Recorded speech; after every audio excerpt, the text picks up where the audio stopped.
all about the way you drive. Okay. That has taught me a whole different that I'm excited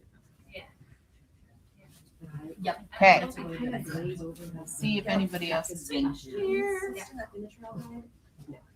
And focus on like that's what I want because I would Okay. where everything is I use all the other things in the sentence.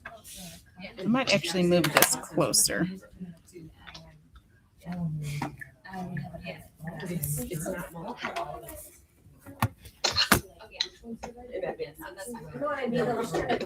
No, it took me. All right. I think I've got it all set up. Yeah, that's exactly what I think it's gonna work. Right. So you're gonna get on the table first. Oh, she is? No, I'm sorry. You're getting on the table first. This is your I need to go stuff. change I it. apologize. Yes. And I'm waiting for a body for you. Can I use that room where the doors? You can use, yes, you can use that one or Mike's, either one. Okay. Either one. Oh, I'm not. Let's see. And you, is she changing?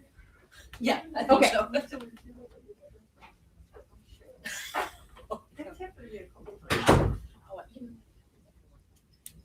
You know, Michelle is on her way in and Dino's on his way in. So I don't care. we have bodies coming. Michelle sent me a text message that she had to drop her car off and pick up a different car because she has issues with hers. So we'll see how this. I want to end up with an odd number.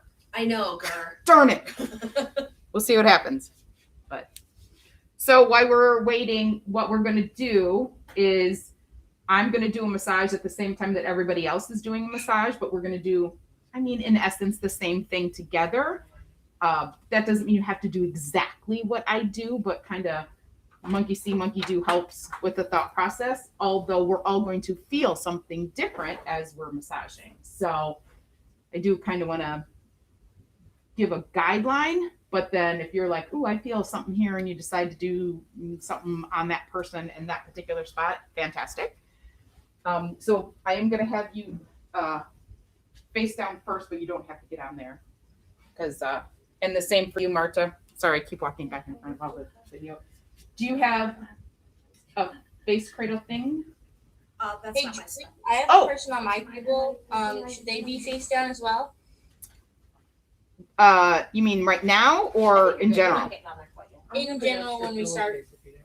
I, if possible, as the client allows in their situation, I do try to start people face down because that works better for me. And there are sometimes when that's not going to work.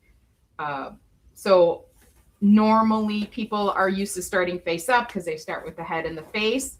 I go right to the legs and the glutes because that's usually the root of everybody's problems.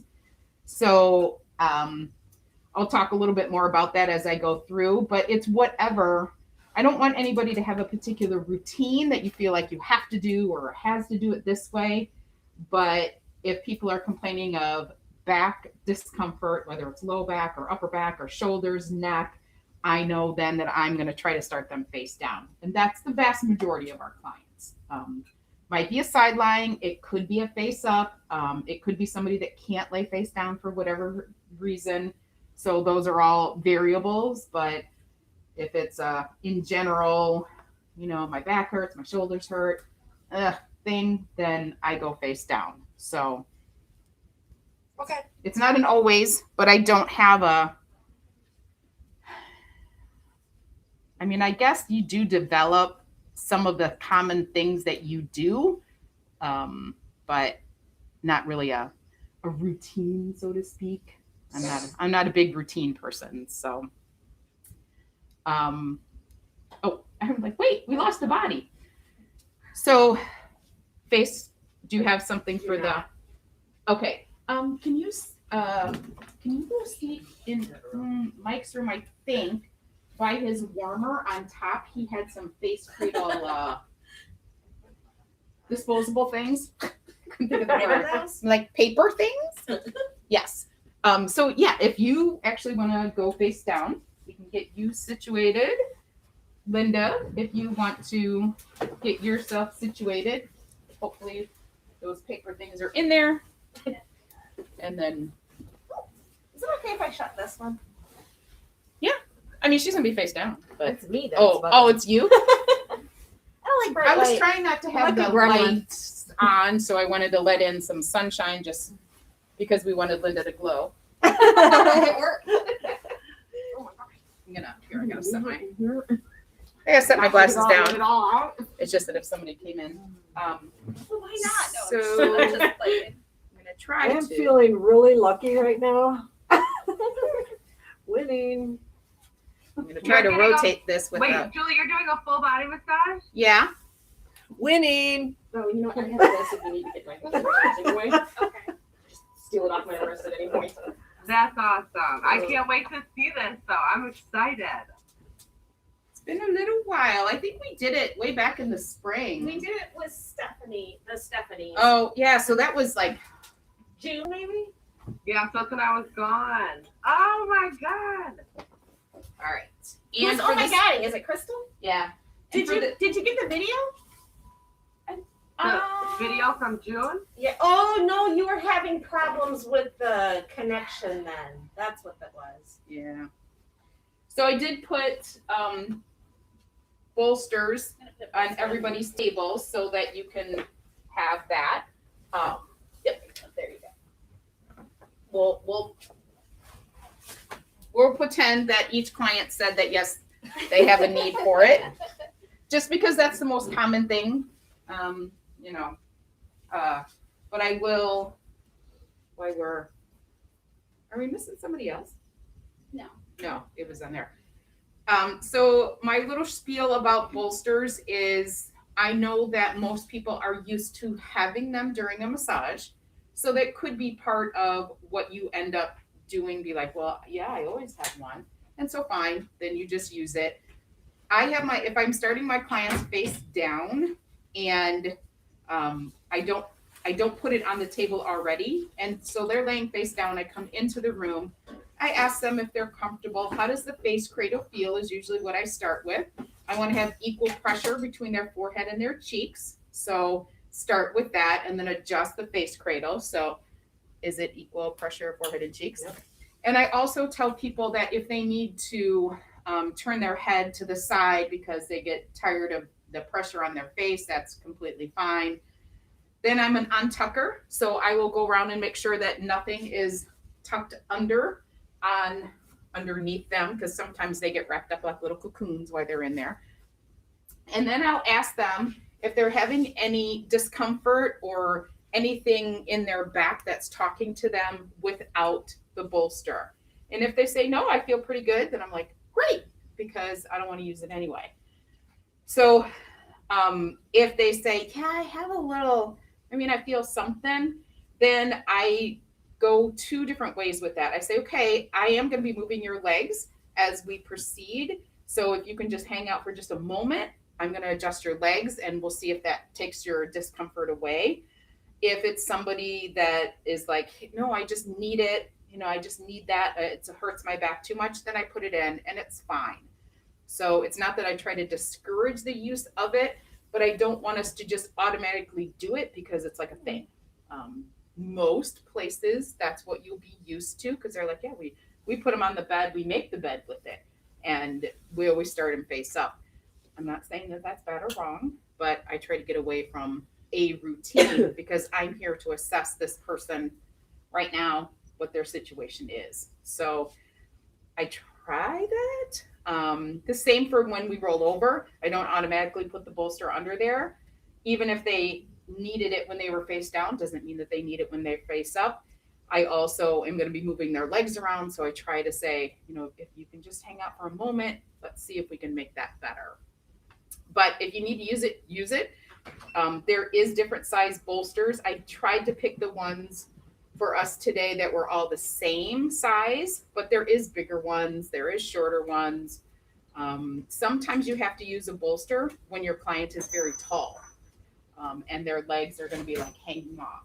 So when you have those really tall people, then the bolster is a plus. So if they walk in and they're like 6'2", you're like, I'll probably use the bolster because I don't want their feet to be hanging off necessarily. So, and gives you a little extra length there.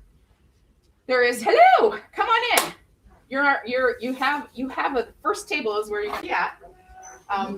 So you're gonna be on the table first. So if you want to go change, and I did get your message, I don't remember if I answered or not, but so you're gonna be massaging first.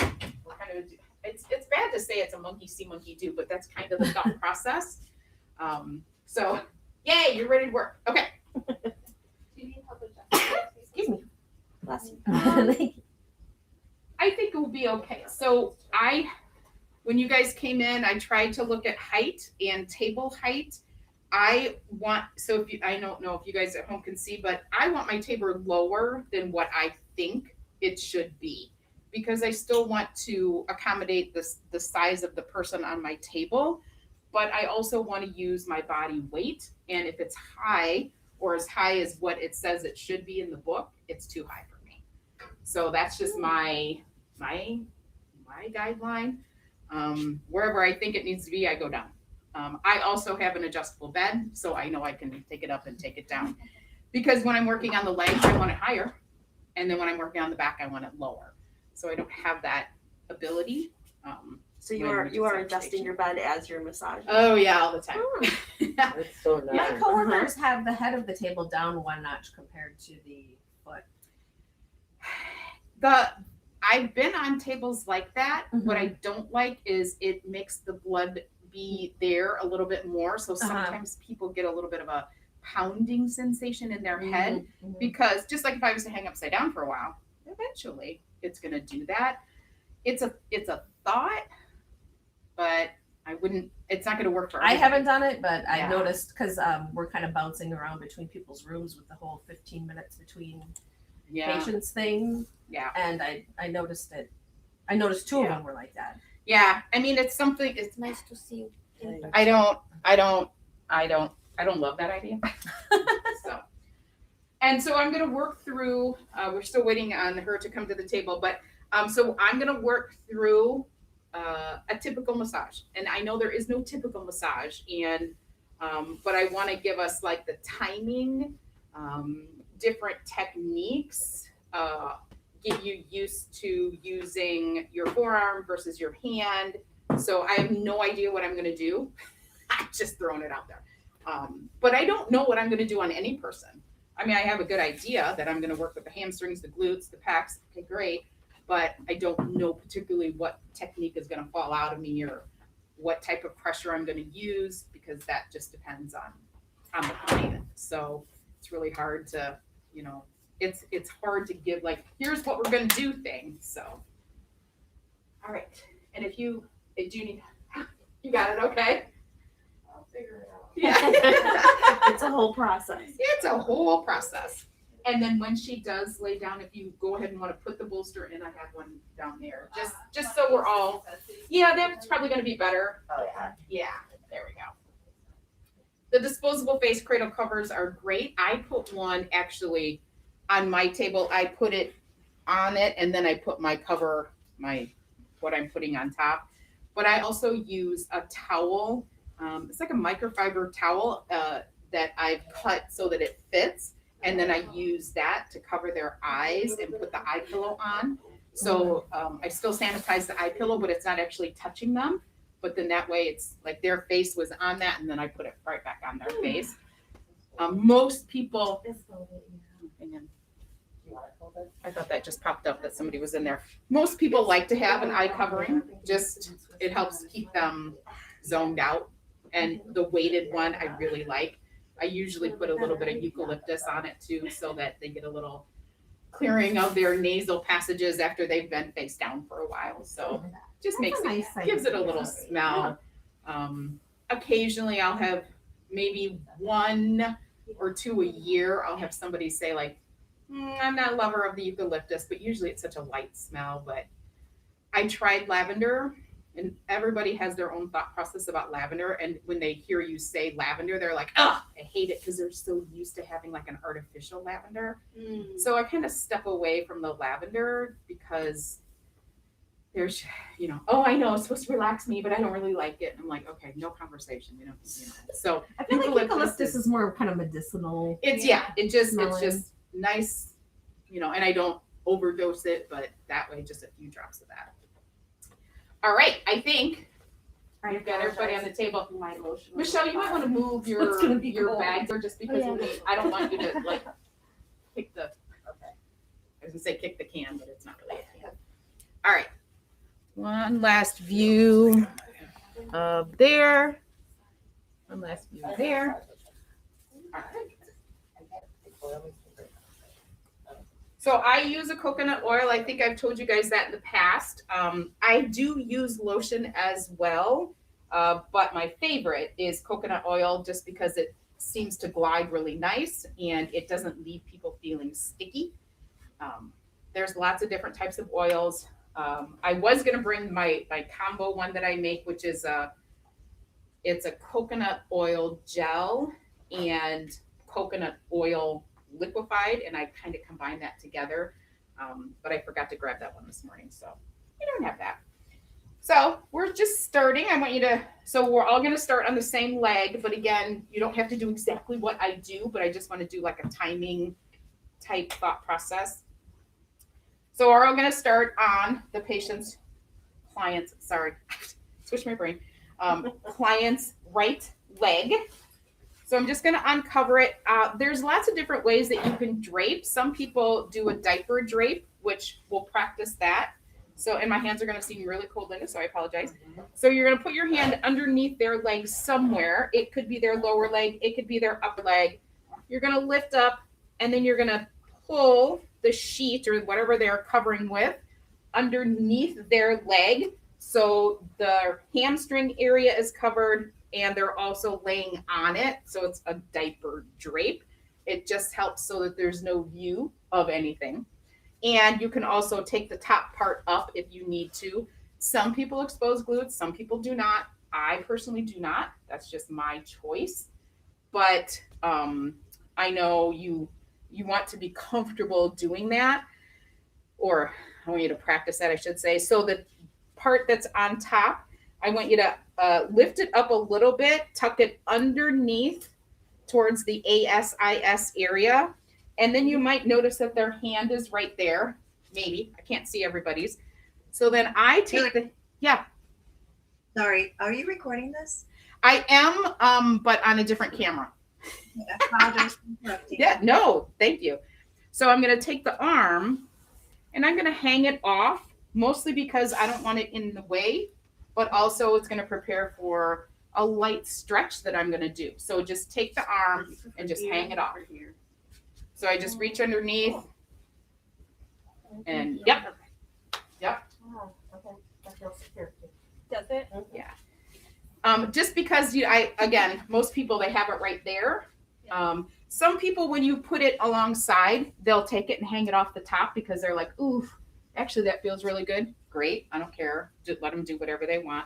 I usually say to people when I'm untucking and I'm checking out for the bolster that I am going to move their arms and their legs as I need. So their job is to not help me, is usually what I say. So because I'm using oil, I'm going to put some on my forearms because I want to like pre-lubricate them up because we're going to use them. You could do the same thing with a lotion, but it's just going to be a different slipability factor. So we're going to start with just putting a whole bunch of oil on, and I know it's going to seem like a lot, but we're going to rub it all in. So just a light gliding effleurage, basically just to lubricate up the entire leg. When we're doing this, you'll get a sense of how much you need to use on that client. Sometimes you're starting to put some on and you're like, well, it's all soaked in. I'm going to need more. Sometimes you're like, oh my gosh, that was too much. Rarely do you have that, but I want to make sure that I put enough on the medial and lateral portion of the calf or the lower extremity here, the lower leg, because the first thing that we're going to do after we get it kind of lotioned up is we're going to pick the leg up I'm gonna put the foot on my left shoulder. So my right foot is gonna go back into a lunge, and I'm just gonna set it on the shoulder. I don't want to have it on the dorsal surface or the top part because I don't want this. I just want it hanging out. So if my table was adjustable, obviously I could like do this differently, but so we're just gonna set it there and have it be there. So go ahead and do that. And then we're gonna do a little forearm fluff thing with the calves, although it feels really good. So I'm just gonna take my entire arm from my fingers, my hands, the broad part of my forearm or where I have my tattoos, and I'm just gonna do a little scissoring back and forth. But what I want the therapist to feel that are doing it, I want you to feel the bone. So you can feel the bone on the medial and the lateral part. So you're feeling the fibula on the outside, the tibia on the inside.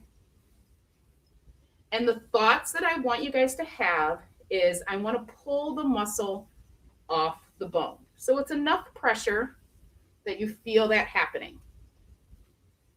And you can do this fast, you can do it slow. And then at some point, I want you to take the heels of your hand or the base of your palm and kind of pull the gastrocnemius side to side. Again, still thinking, pull the muscle off the bone. You can go up towards the ankle a little bit, slide your hands down, still just feeling the bone. And then I want you to take your left forearm onto the hamstring and then up on the calf. And then you're going to do the same thing with the right. Whatever we do with one hand, we want to do with the other. And then we'll go back to a little scissoring. That looks so good. Linda, how does that feel? I'm very happy. There you are. There, I'm done. You know, that's it. No, that's a great Mission technique. accomplished. It's Yeah, mission nice. accomplished. And then just set it back down. So part of what I wanted you guys to get used to is using these things, but also whatever you do with one arm, you got to do with the other arm. And a lot of times that's something that therapists, we all need to focus on. Like, I'm great with my right arm, but my left arm doesn't work as good. So especially when we're doing this, I have to be equal. My brain has to connect with both. And then when I go up onto the hamstring, same thought process. So just, okay, what I do with this one, I got to do with that one. So that was just our like pre-opening move. So now I'm going to go down to the medial portion of the calf or the tibia. And I want you to just walk your fingers on the inside of the bone. So you're going to pull the fingers into the bone and up into the muscle. So kind of like you're lifting up. Fast, slow, whatever it feels right to you.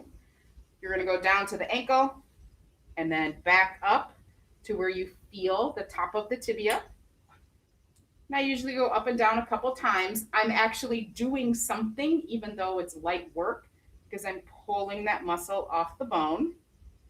And then you're going to do the same thing on the lateral portion or where that fibula is. You just have to move your fingers a little differently.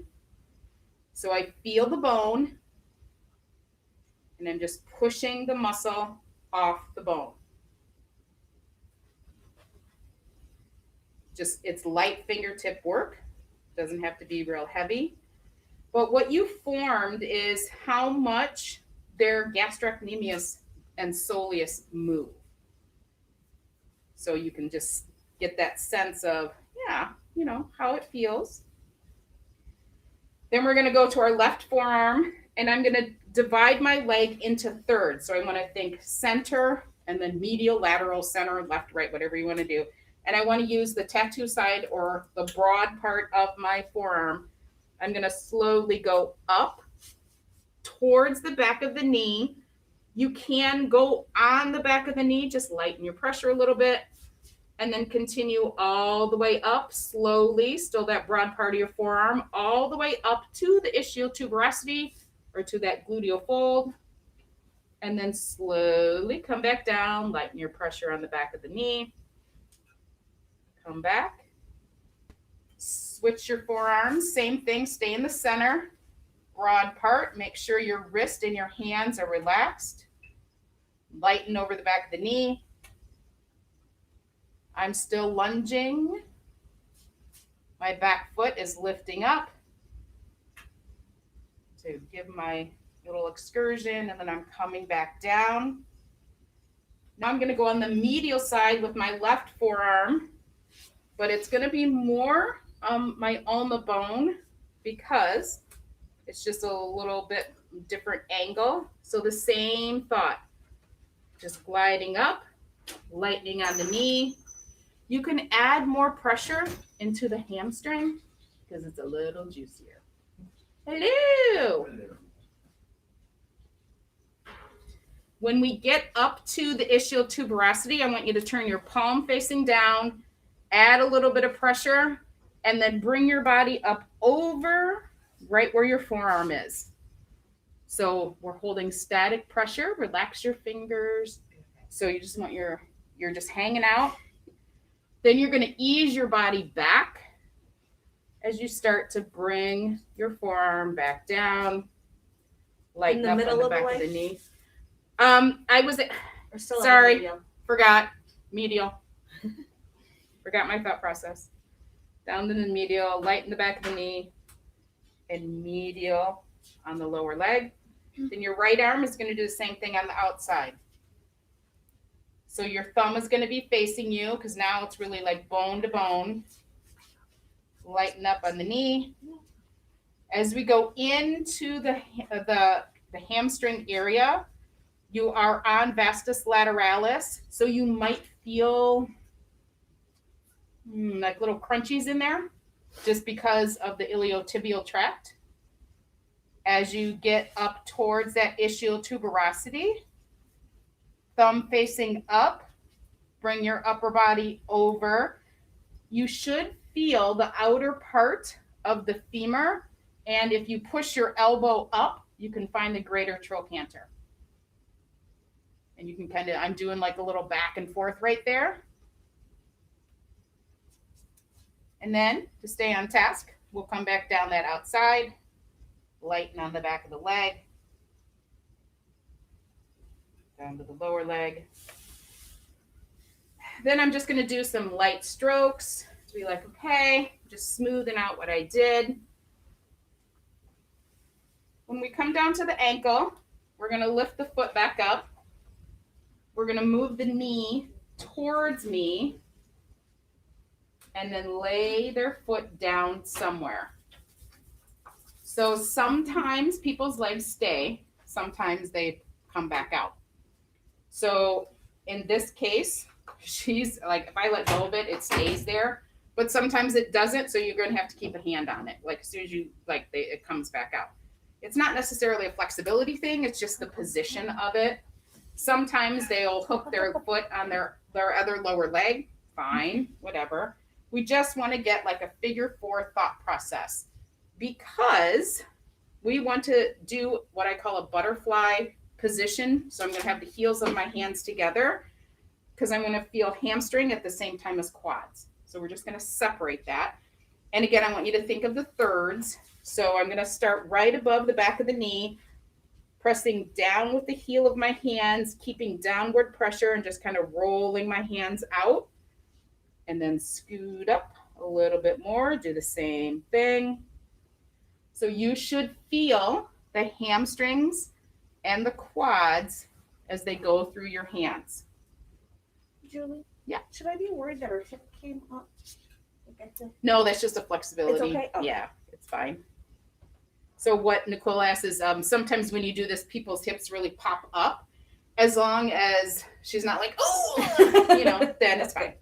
And you can do Is it. the knee still on the table? What's that? It's hard to see from here. Is the knee still on the table? Yes. Okay. Yeah, I know. It's okay.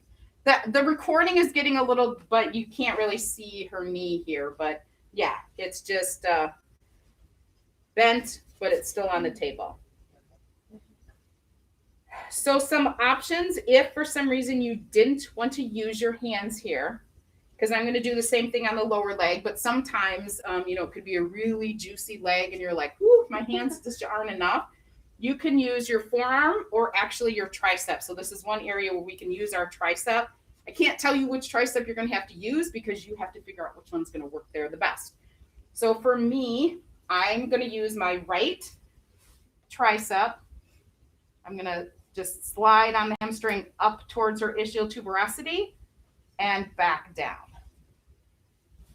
So sliding up, my right leg is forward in my lunge. I'm bending each knee as I go forward. I'm straightening my knee in the back. And as I come back, straightening the knee in the front. So it's an option. Not saying you have to do that, but it's just something different that you can do. For the gastrocnemius or the calf, I want you to go back and do that same fingertip of pulling the meat off the bone.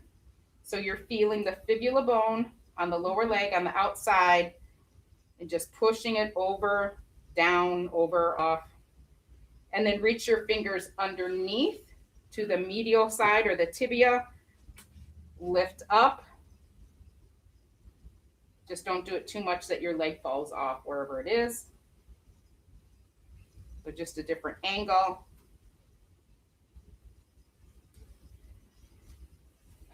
So then we're going to change the position of the knee. Put it back in the center, but I want to hold it. And we positioned our arms because we're going to do this little thing. So it's really a little stretch for the quad, but I want you to think of heel to their sacrum, not heel straight to their glute. So it's got a little medial angle to it. So just let it go wherever it feels like it wants to stop. Make sure that you're not pushing on the foot. So we want to be somewhere below the ankle. Then take your right hand and find the lateral border of their scapula. So if you need to feel around, just make it into a lovely move. Be like, okay. So put the heel of your hand on the lateral border of the scapula. Start to press in a little so that her brain is like, ooh, you're pressing on me there. And then increase the pressure, push the heel towards the sacrum. Add a little bit more onto your hand that's on the scapula. So you want to coordinate kind of together. Obviously, if you start to feel a ton of pressure in their leg, then you're going to ease off a little bit. But you just want to find a place that is comfortable that you can hold for them. Because it's not about how far we can do it. It's about letting her body say, oh, actually, that feels pretty good.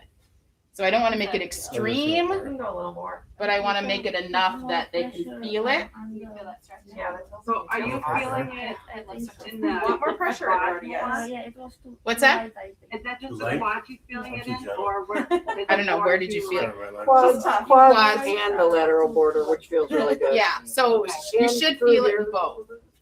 Yeah. This down here felt all right. So, I'm sorry, Julie, were you pressing more up on the scapula or more towards the other one? Wherever my hand fits. Okay. Because it's at an angle, but everybody's angle is the same but different. So I just want to engage it, which could be straight over to the other one. It could be up or just kind of like, what am I getting here? So it's just a feel, a thought. Is that too much, Marta? Yeah, that's how I think. So when we're ready to bring the leg back, because we did the diaper drape, we're going to have to pull that out. We're not done with the leg, but we just want to start to pull that out. So you just lift, make sure you don't expose. And now I want to put the leg into alignment as best as I can. So I want to think of where her ischial tuberosity is. I want to put her knee joint right below that and the ankle right here. So we want to try to have her leg in line as much as possible, because we're going to go right up to the ischial tuberosity and then go to the glutes. So I don't want her leg out that way. I want to try to have it be in alignment. And I don't think Marta would mind if you did the other leg at the same time. I mean, so now we're going to glutes. I think Marta can handle it.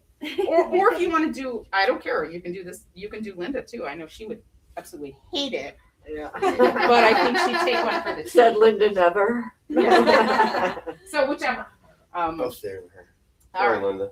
It's okay. So now we're gonna take Oh, our left hand and it's gonna go onto her gluteal fold area.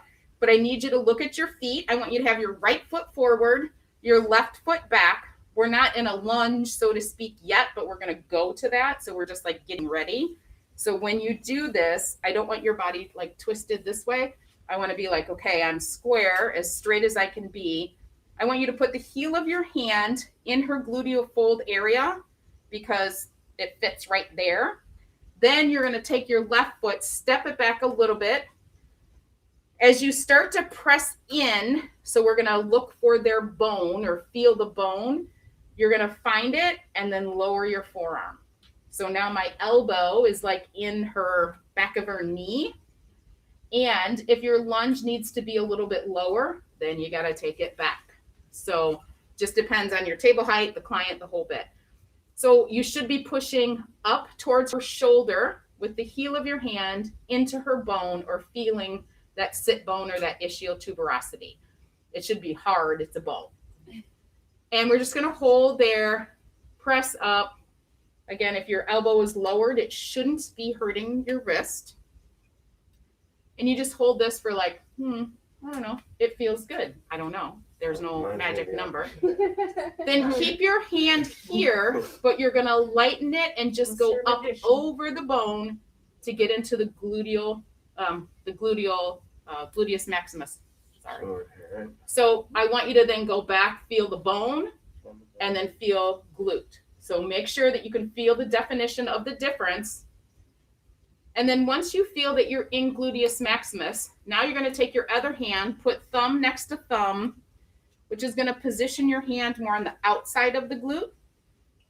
And you're going to press in or into their glute with both. So I'm pressing in and up towards the opposite shoulder. And we're just holding that. So much bun work going on.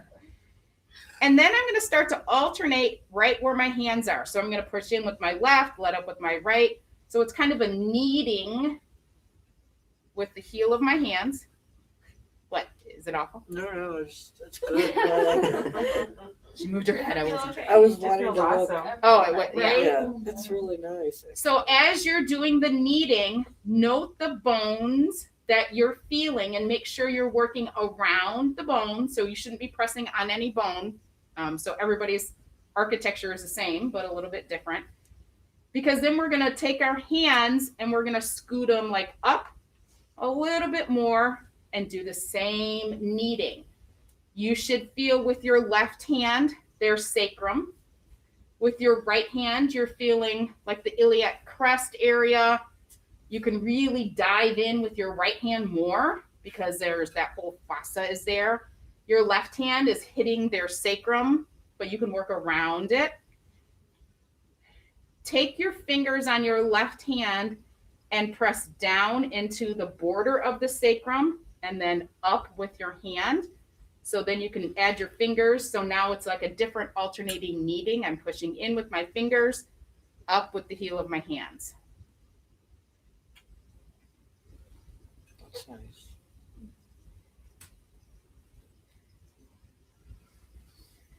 Okay. I want this.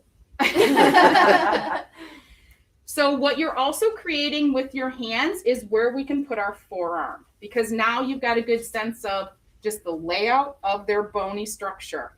So now we're going to switch. So I'm going to use my left forearm. So now my left foot is going to come forward. With what I just did with my hands, I have a pretty good idea of where I can put this bone. I don't want this. I want this. So you just were finding and feeling that angle. So you're like pre-working so that you're like, aha, this is the perfect angle for my forearm. I'm going to push my forearm into her glute, up to her sacrum, and then I'm going to roll it out to her greater trochanter. So you should feel these bones. And I'm not saying that you have to identify the bones. It's just like, oh, there's a bone. Oh, there's a bone. That's all that matters. And we're just rolling my forearm face down, face up, because we're going to go in for a little hold. So now we're going to bring your shoulder directly over your elbow, dump your body weight. So your right foot is forward, your left foot is back, and you can put as much pressure as you can on this person's glute, and the more the better. And then we just kind of fluff it out and be like, yay, I'm gonna, go back out. So if your client was complaining of low back tension, and this is like the basis of what we'll think about, I would ask how their left side feels versus their right side, or right side versus their left, just to see if they're engaged with their body and they can feel any difference. Maybe they can, maybe they can't.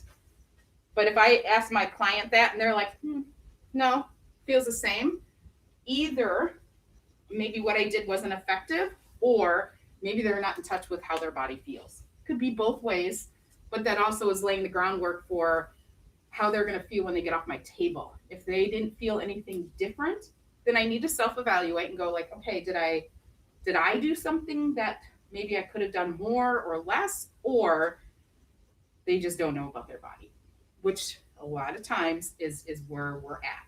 They want you to make them better, but they don't even know how they feel. So now we're going to do the same thing on the other leg. So as you uncover it, just do it enough and just kind of gather it a little, because we're going to do the diaper drape just because we're practicing that. So you're going to put your hands somewhere under their leg so that you can lift it up without exposing. So I can't tell you if it's below the knee or above the knee, because it all depends on the size of that person's legs. You're going to pull it up, pull the sheet underneath their leg, and then set it back down. So now they have the top and the bottom. She already moved her arm, which is perfectly fine, but otherwise you're going to reach under, take I always look for the inside of the elbow. I do a little jostling of it and then just set it back down. All right, so I did a lot of talking with that one. This one we're going to flow through kind of at the same pace. If this is a 60-minute massage, I usually figure 5 to 6 minutes on the leg and the glute, and then I do 5 to 6 minutes on the other one. I know people think about a flow of like, well, I want to do the entire right side of the body and then come back down on the left side. It's whatever works for you. I like to do legs and glutes first before I get to the back when I can, and for a reason. So again, we're going to put a little bit on. I'm going to put some on my forearms because I'm going to start with that stroke. This is a brand new bottle, so it's not as flexible. So we're just putting on the oil, cream, gel, whatever you got going on. I can feel all the way up to her greater trochanter with my diaper drape. Just getting kind of a lay of the land of what you got coming up on this leg. We're going to lift the ankle up, set it on your right shoulder. So in this case, I need to angle my body appropriately. My left foot is forward, my right foot is back. And I'm going to do this forearm scissoring with enough pressure that I can feel the bone. So my ulna is feeling her inner and outer bone, fibula, and tibia. When I felt that little bit, I'm going to go back and use the heel of my hands. You can pull both medial and lateral gastrocnemius off the bone.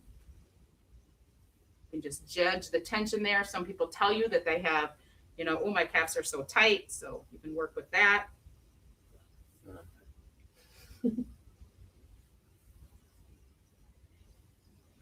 Then I'm going to take my right forearm onto her hamstring, take it back up on the calf, get the left one on there.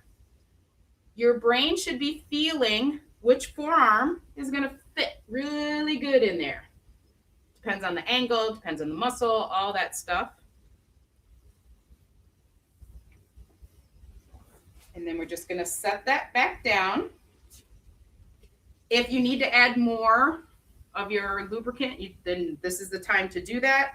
So now we're gonna go into the right forearm. We're gonna do center, medial, lateral, or you could do center, lateral, medial, doesn't matter. There's no, just we wanna divide it into a third, so I make sure I hit them all. So my lunge is still the same, right foot forward. I'm gonna do my forearm down, slow compression.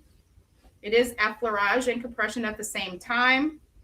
As you approach the back of the knee, you just lighten your pressure, but you maintain what you're doing. Just lighten it up slightly, but then you add more pressure as you come into that hamstring. My client just took a lovely slow breath. That was nice. I want to go all the way up into that gluteal fold. And then I'm going to slowly progress back down. Slow helps their brain follow what you're doing, which tends to calm their nervous system. Some people will like a faster stroke. It's not a bad thing. It's just a different speed. So now I'm going to take my left one just because I feel like it. And I'm going to do the outer portion. So bone to bone, which is really easy to press in. Notice my wrist is relaxed. My hand is just there. Lighten up over the outside of the knee joint. On that outer part, we have vastus lateralis, so you might feel some crunchies in there. If it feels uncomfortable to you, it's going to be feeling uncomfortable to them, so you can just lighten up.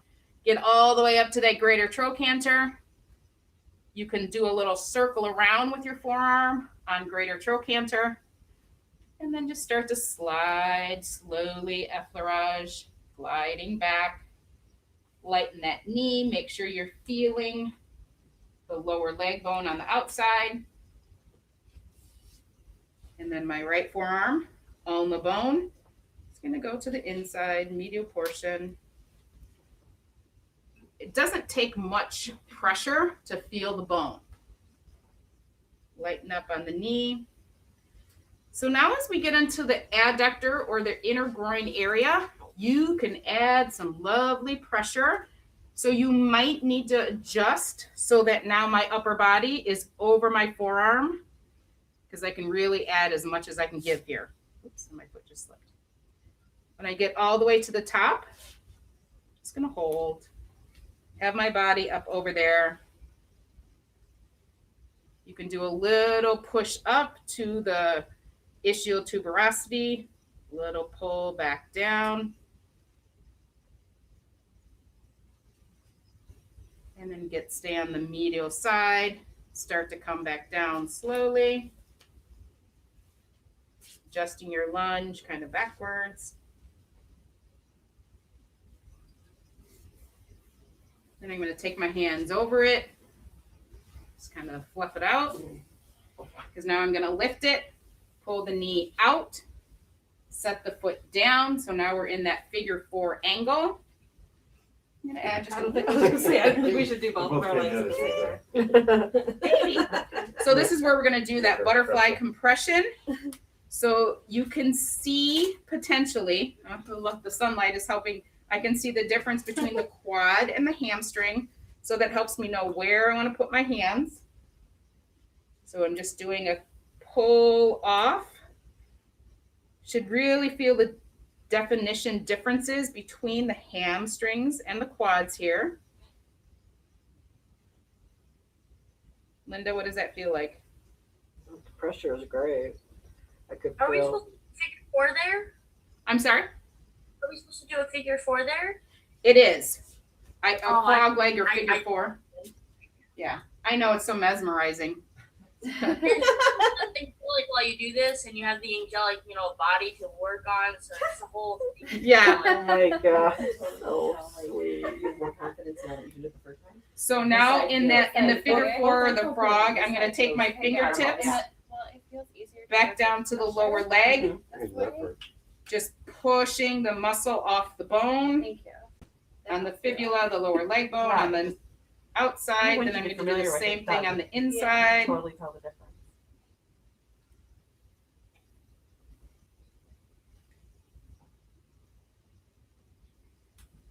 once I do that, I'm gonna lift the foot up.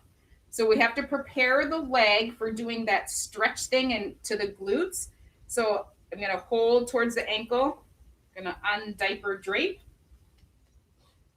and try to put her leg in alignment. I wanna focus on where I think the greater trochanter might be. Put her knee there and then her ankle. So I just don't want them abducted because that's engaging all of the glutes. So now we're gonna go with our heel of our hand up. No, I do the stretch first. No, I can't remember. How did I do it on the other side? Stretch first. Yeah, that's what I thought. I'm out of my flow, so.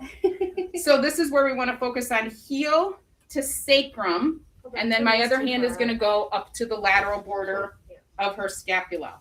And this is finishing out the legs, and then I go to glutes, but my brain can't talk and do things. So I'm just going to let it go to where it normally would stop. So I don't want to push it yet because I want to get myself positioned in my lunge for putting my hand on that lateral border of her scapula. And you can use your hand on the front of her ankle, or you can use your forearm. I mean, it depends on your client, but this is an option as well. I just want to make sure that you always do heel to sacrum, not straight. Have it at an angle because we want the femur under proper angle. Feels awesome. So now I'm just going to bring the heel towards the sacrum. When I start to feel a slight resistance or stretch, I'm going to engage my hand into the lateral border of her scapula. You can press towards the opposite one. You can push it up. It just, whatever you feel like it's doing. And you want to just hold it for potentially like 3 breaths so they have a chance to like really get a good deep breath in there. Oh, it's supposed to. And then just slowly release. Let the leg come back out. Try to have it be as straight in alignment as possible. Then we have to position our body for our push. So you want to make sure that you're going to be in a lunge. We're using our right hand. So I want you to try this 2 different ways. I want you to put your right foot forward, your back foot back, left foot back, sorry. See how that lunge feels. And then switch your legs and see which one you like better. Because it's going to depend on your table height. But I'm going to challenge you guys. So put your lunge like you think it should be. Put your hand towards their ischial tuberosity. Lower your forearm. So now your elbow is in the back of their knee. And I want you to hold that pressure as you swap your lunge. Because sometimes you're going to start pushing and go, my body's not right. And then now switch your other lunge. You want to be able to do that without this changing so that you're comfortable with like, because you always don't want to have your left foot forward or your right foot forward because then you're going to feel it. So with this push on their bone, it's a great time to check in with yourself. How do I actually feel? Do I feel like I'm in a good position? Am I in a good lunge for me? Because it's only going to get worse because now we have to continue to push. So now I'm going to lighten up off the bone and go into gluteus maximus. I always go back, feel the bone. Yep, I'm in a good place. I'm in the muscle. Forearm is down. Then I'm going to bring my other hand, thumb to thumb. I'm still just pressing. I'm pushing with my lunge. I'm pushing my body into her glute. And after a couple breaths, then I'm going to start that alternating, kneading. But I want to feel ischial tuberosity. I want to feel what my left hand is feeling. Where are the bones? What am I feeling? If you're not going deep enough to feel the bone, then you know you need to go deeper. And then you can take your hands up a little bit or move them over so that now your right hand is feeling the sacrum. Left hand is feeling that whole fossa. I mean, you really get in deep there. So just alternating. It's kind of alternating compression and a little bit of circular motion at the same time. Then we can add our fingertips in, pull down on the edge of the sacrum, push up with that right hand. Your left fingers go to the iliac crest, palm goes up. So it's kind of a kneading, pushing, pulling combination all at the same time. And keep in mind, our focus is to get to the forearm. So now, based on what you just felt, put your forearm there. And you can push up towards the opposite shoulder as a thought process. You can put your shoulder or your whole upper body on top of your forearm and just press down. Either one is appropriate. Depends on the client, depends on what you're feeling, that whole thing. And then we're just gonna fluff that leg back out. So again, typically I would time myself to say about 6 minutes, 5 to 6 minutes, including glutes. Then we're gonna move up to the back. So this is where if I had my electric table, I'd be adjusting it. Down. Yeah. So I'm going to uncover. So her arms are still in the position that I put them in. If they're not, I put them there. Because sometimes the clients move them back, whatever. So I want their forearms hanging off, and I'm just going to uncover to the bottom of the scapula.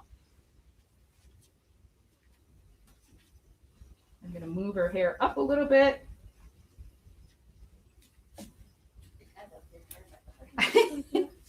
No, I have hair envy going on all over. So do I. So our thought is I'm going to put my oil, cream, whatever it is, from my inner elbow all the way to my hand, because I'm going to be doing this entire thing all in one Do you want me move. to throw my hair up? If you want to. This one's not in your way. So with the oil, I can do that. You can still do it with lotion, but you're just going to start going from side to side. It's Like just that. it's just putting the oil on in a lovely stroke. But I want you to get it up on the top part of their shoulder, both sides. Move their hair out of the way if it needs it. If I need more, I just put it on my forearm. Bring it back. I want to make sure I get the tricep in there. Then I'm just going to slowly add some to the scapula and come and do the same thing. Yes, it feels good. Just in case anyone was curious. So you know we're drooling over here. Yeah. So it's just, and I mean, you can do whatever pressure feels good. I mean, it's just, really, we're just getting it ready. There's nothing much. So normally I'm wearing an apron. When the whole quarantine started and we were thinking about what we were going to do for the future, I bought aprons off Amazon that are all different colors. So I switch my aprons in between clients, but it also has pockets. So that's where my stuff is. Oh, that's brilliant, But actually. I don't have that right now. So, and it's just right there for me. And then I also use that jade, which I do have here. And I'll put that in the other pocket if I need it. And then, so. Well, I'm especially with sitting COVID, here. I like the idea of changing Yeah. the apron. So, because at first that's what, the thought, now we don't know how it sticks on surfaces and all that stuff. But still, I like the whole apron thing because I'm like, actually, I love my little pocket. Yeah. And then I'm not getting oil all over myself because I tend to have that happen. Just because I get into my work or I squirt it up on myself somewhere. So I'm starting on this side. It doesn't matter when you're doing that like whole stroke. It's just to get it all pre-lubricated. So it doesn't matter if you're starting on the right arm or the left arm. For the sake of today, we're all going to be on the client's left arm, just so we're doing the same thing. So my left hand is going to go underneath the inside of their elbow, just so now I'm supporting their entire arm. My right one, I'm going to take under the front part of their shoulder.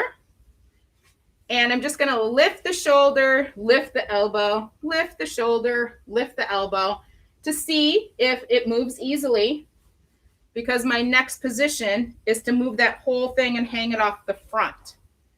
So if I'm doing this and it's like not easily moving, then I'm not going to do this. I'm going to leave it right there. So that's like my pre-stretch. So I'm just going to hang it off and let it be there. I can see because she's glowing in the sun that I need a little bit more lubricant on this outside. So the recording is going to get a better angle of this. So I'm going to be on her, the side that I'm having the arm hang off. And my thought process is to go below the scapula and on the lateral border. So I'm going to move myself. So I just want to slide my hand along her rib cage. I want to get my hand underneath that lateral border. I want to feel that bone. You can use one hand, you can use two. Once I do it where I'm finding it, then I actually go, I'm going to stand on the opposite side. And now my fingers are going to be lifting that scapula. So you can feel their rib cage. You can feel that lateral border. You can go slow. You can go fast. Just make sure you're moving the bone. That's the main thing. It's really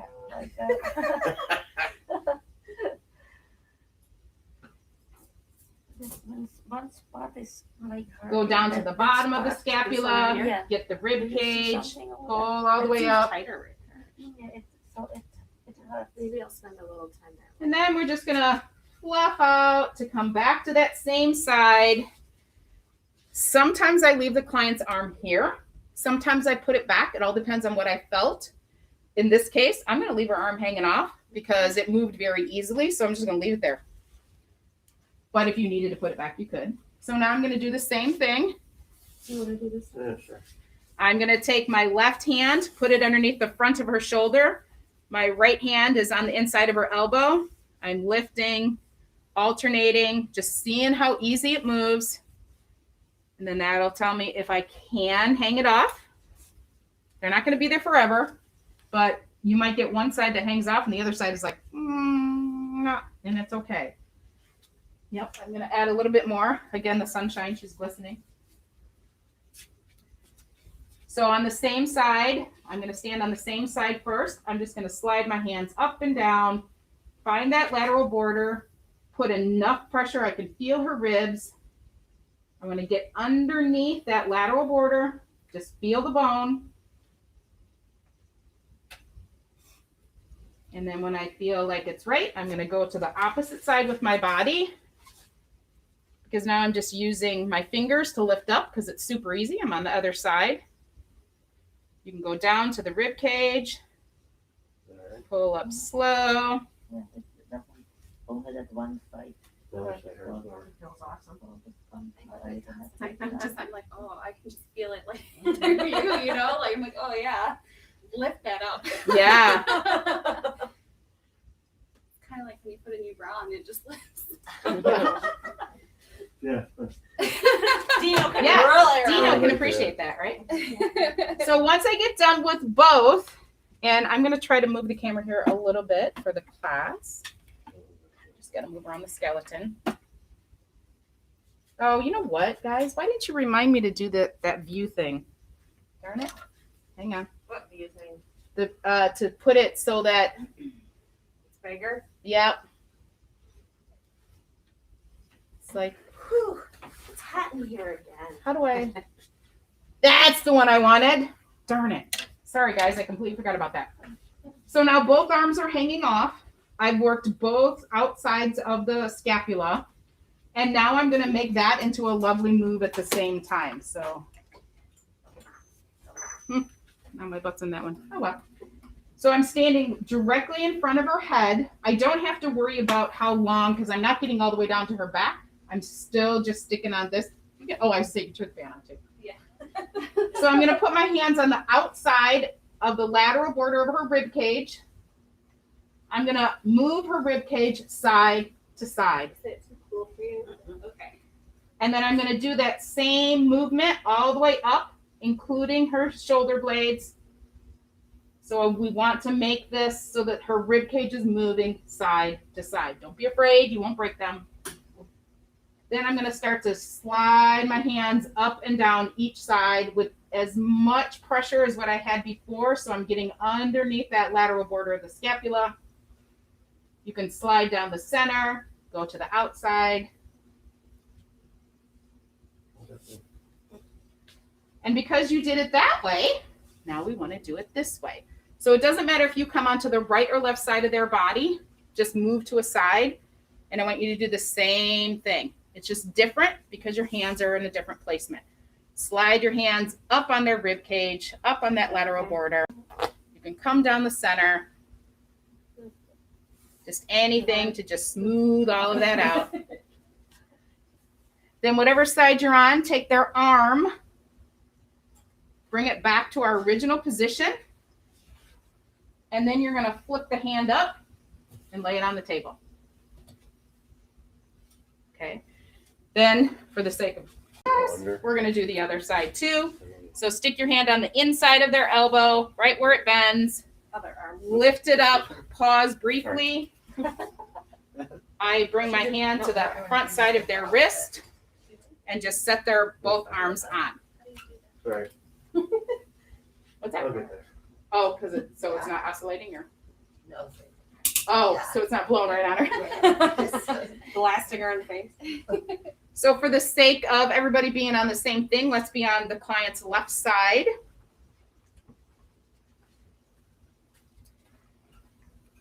And now we're going to focus on working on the triceps and the forearm.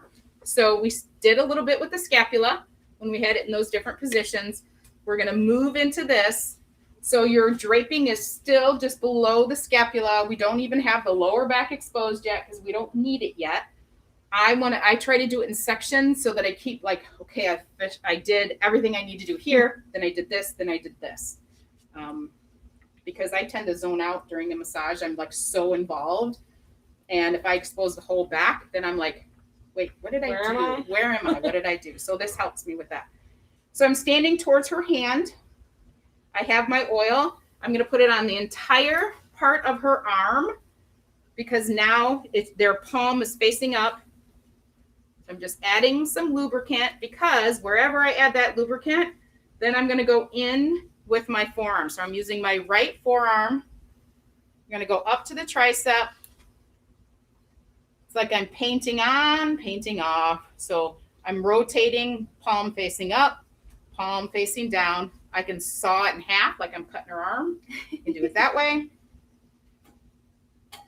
And then I'm going to switch my body to use my other forearm.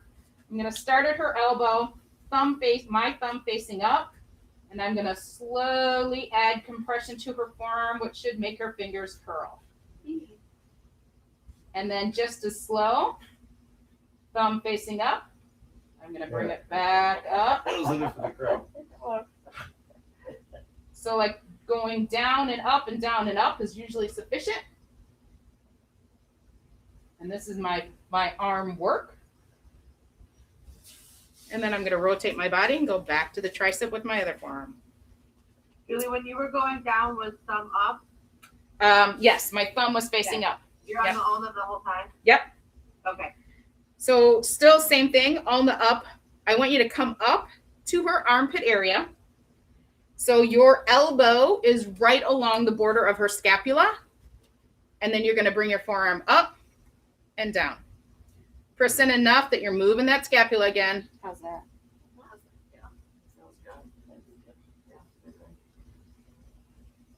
And then we'll just smooth that all out. And then we're going to do a lovely transition of just like, yay, I'm coming to the other side.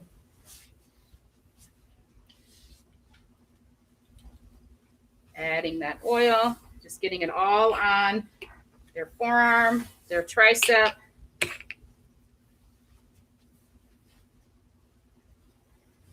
So thumb up, down. So I'm just like painting. You can do also that sawing. You could use either forearm, whichever one feels good, feels right. Use both. It fits. Then you're going to rotate your body. Slow down your stroke. my thumb is facing up. Putting that ulna roll down. Coming back. Go down again. Back up. Rotate your body back to the tricep. Palm facing up, palm facing down. When you get up towards their armpit, make sure you're in a lunge. Just work your forearm right on that lateral border. You guys should never become bored in your massage. If you're bored, you're not challenging yourself. So you want to do as much as you can to be like, what can I do here? And then again, we're going to kind of fluff that out. So now that I've worked a lot of the scapula area, I've worked the lateral border. We don't want to forget about the medial border, but I'm going to uncover a little bit more. So if their hands are on top, you just slide it down a little bit. I like to use their hands as like an anchor so that I know where it is. The sheet's not going to fly off somewhere. It's not wrong if you put their hand underneath. It's whatever feels right for you. So now we're going to keep that forearm thought process going. I'm going to add a little bit more, but now we're going to add in more of the back. So I'm going to start at my shoulder blades, and I'm just going to roll some oil on. So I'm just rotating my forearm. But you're going to add oil to your forearm to get to the side of their body. You should be feeling their rib cage. You should be feeling all the way down to their hip, their iliac crest. Press in enough that you're making it worth your weight. Is that too much? So I'm lunging back and forth. At some point, I'm going to be like, okay, I got this side enough. I'm going to keep my forearm on there and go to the other side. So I keep my oil in my other hand, and I just add it. Just drop it on. That's one reason why I like oil. Until I feel like, okay, I think I'm sufficient. I'm going to add some more to my forearm, get my other one going. Make sure I got enough on the sides. So whichever side you're on, I want you to do like that paint on, paint off thing. Just kind of circular. My right forearm, or the forearm that's closest to their sacrum, take it all the way to the outside, pull in with your hand, and then back. So you're kind of doing a side to side, push and pull. Don't be afraid to move their body. Add both hands in. So now you're pushing, pulling. This is the focus for the mid back or the lower thoracic area. You can go up and hit the scapula. Perfectly fine. We want to make sure that we get the lower part of the rib cage. Once you feel like you did it good on that side, transition your dance. Come to the other side. Hands on the rib cage. Roll it. Push, pull, whatever you want to think of. And then back to that forearm broad circling motion. And then for the sake of everybody doing the same thing, I want you to end up beside their head on their right side of their body. So you're standing by their neck, shoulder area on this side. So we're just going to stroke down with our hands. Find their iliac crest. Notice where your like rib cage sinks in a little bit, and then all of a sudden I feel a bone. That's where I want you to be. Should be right about where your sheet-ish is.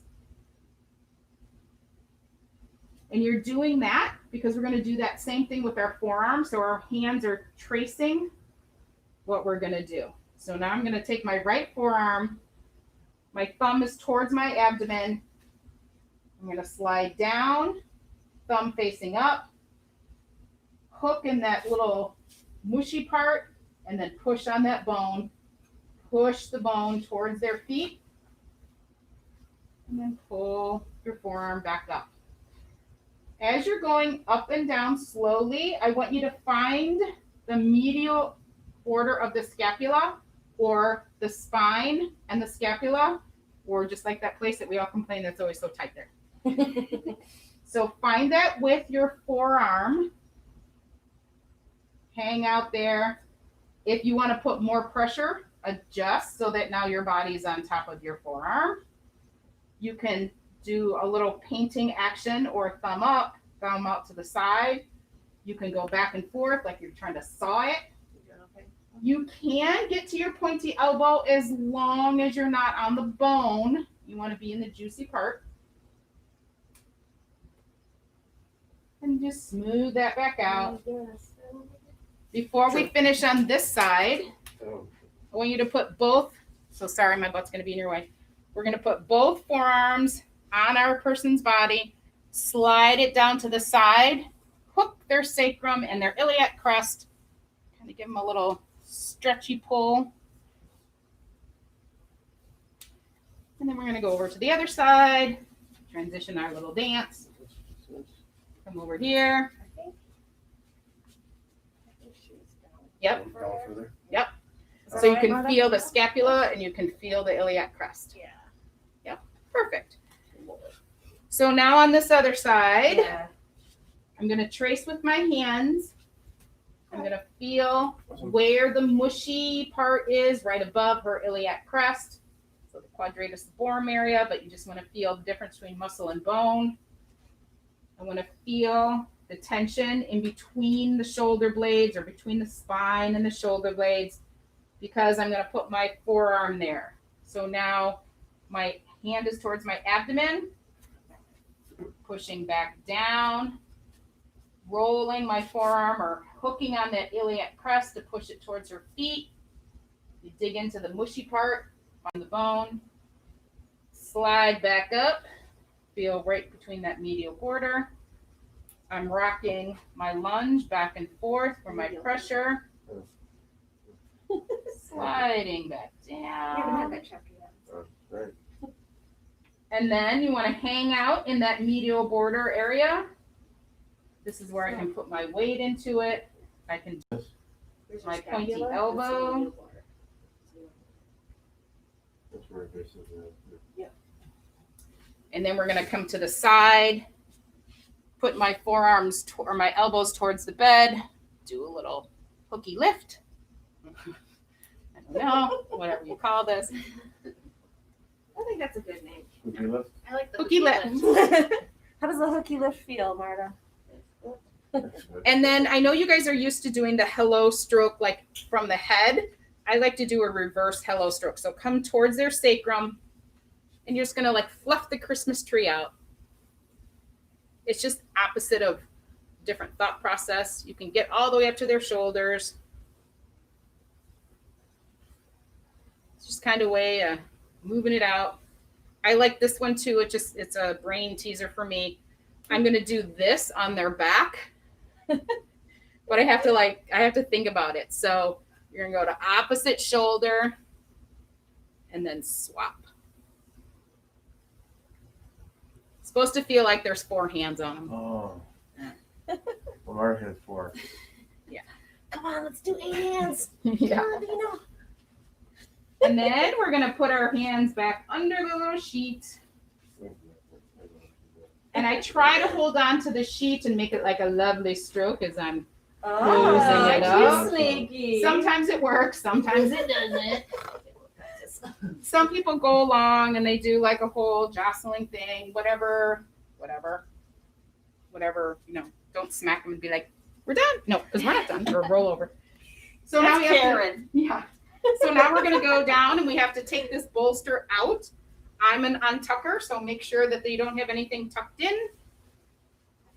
Sometimes they're sleeping, sometimes they're awake. Either way, you want to have your body mechanics appropriate for lifting their feet up, taking the bolster out. Always try to remember which side you put the bolster in that has the little handle so that you're not like, I do it occasionally. I'm like, darn it, it's on the other side. So whatever. Plus, you're all oiled up. Yes. So then we're just going to ask our client. So to do this, You want to do it?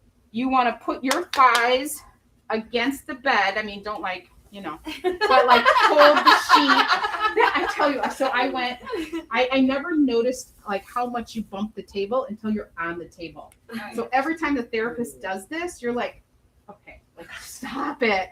So lightly put your thighs on here, reach over, find the sheet on the other side, make a little tent. You can tell your client that you want them to roll towards you. Sometimes you forget and they'll roll away from you, and then you're like, oh, wait, don't fall off the table. So I try to tell them to roll towards me. Yep, and then you're gonna, and then I tell them to scoot down towards their feet because I need to take this space cradle off. Oh, I can breathe again. Yeah, there's that. Are you so hot right now? The sun beating down on you. So this is what I do, and I'm not saying that you have to do it, but I offer it. So I take whatever they were laying on, and even with the paper, you could do it. So I somehow make a little thing, and I ask them if they would like an eye cover, especially right now with the sun coming in. Do you need my hair? And then plus that takes away the factor of they're staring at you or staring at the ceiling. Yeah, so that helps. Yeah. Someone- And then if you have an eye pillow that you appropriately are sanitizing, you can place it right on top because this is their own face stuff anyway. So, yep. Or you just put the whole thing So on. then, because I want to position my sheet for the future, I'm going to fold down just so like the top of their shoulders are exposed. Because when I go to sit down and get to this top part, I don't want to have to fumble with it too much. So I just do an appropriate fold of whatever, it's right there. So this is another time where you can use the bolster, you cannot use the bolster. Because I know you guys are going to get a lot of bolster use, we're going to entertain not using it because then I'm going to show you all the different things that I do with the leg. You can do it with the bolster. Yeah, let's try to entertain without it, unless, so is she having back pain with her without it? Not yet, a little bit. So that would be the alternate. If you are doing, you know, and somebody's like, they're already lifting up their knees, it's usually an indication that they're having some back issues, which means their glutes and their hamstrings are super tight, which is why I start face down in that case. Yeah, it's not gonna happen. So you can still do the same thing with the bolster. It's just not as much. We're going to do that same figure 4 thought process. It's just a little less with the bolster, but you can still do the same thing. So I lost my other. So let's all start on the client's left leg. When I'm documenting, I have to remember, is this a patient or a client? In the medical setting, it's a patient. Oh, yeah. In my private practice, it's a client, and I'm constantly going between it. So anyway, so we want to start on their left leg. How about that? So we're going to do the diaper drape thing again, just for practice. Hopefully that won't fall over. So I expose the leg a little bit so that I know I have something to hold on to. That's the whole thing. So at least their foot, their ankle, you should be able to see that. Your right hand is going to go underneath their leg somewhere. This is the same thing. It's going to go either above the knee or below the knee. Just depends on everything. You're going to lift up and take your left hand to start the drape going under, and then you're going to grab it with your other one to pull it through. So the more that you practice that, the more like you're just doing a handoff. Totally depends on how big your sheet is or your blanket or whatever you're covering them with, the size of their leg, all that stuff. So I'm going to move this out of the way. So we have that diaper drape, but notice their hand is in a position probably right there. You can tuck underneath, or you can do what I like to do. So find their hand, and I'm going to take it out and set it on top. Because I'm positioning it for the future when I take their hand to their abdomen because I need to get under their scapula. So it also gives you of like when you're doing your strokes, like, here's my end point. So we want to use that. If somebody's like, oh, I'm cold with my arm out, it's fine, just put it back under. But it helps if we have like, okay, this is my it thing here. So we're going to start with just putting on your lubricant. Oh, this bottle is so rough. Just sliding it on. It gives you the sense. You might have a little bit of oil or lubricant left on them. From the other side, maybe not. So just make sure you get all the way to the outside. You're all the way up to their greater trochanter. You're on their adductors or their inner groin area. So you're getting all of that. Move their skin around, move the leg around.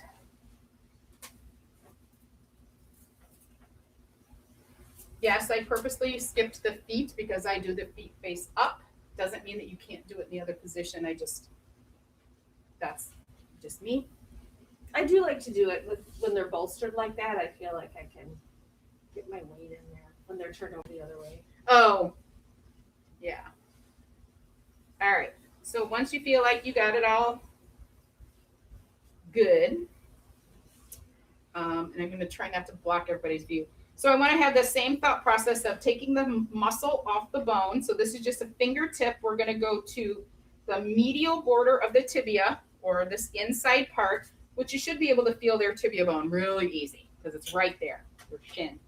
But I want my fingers to be finding the border of it and pressing down in tibialis anterior, or just muscle versus bone.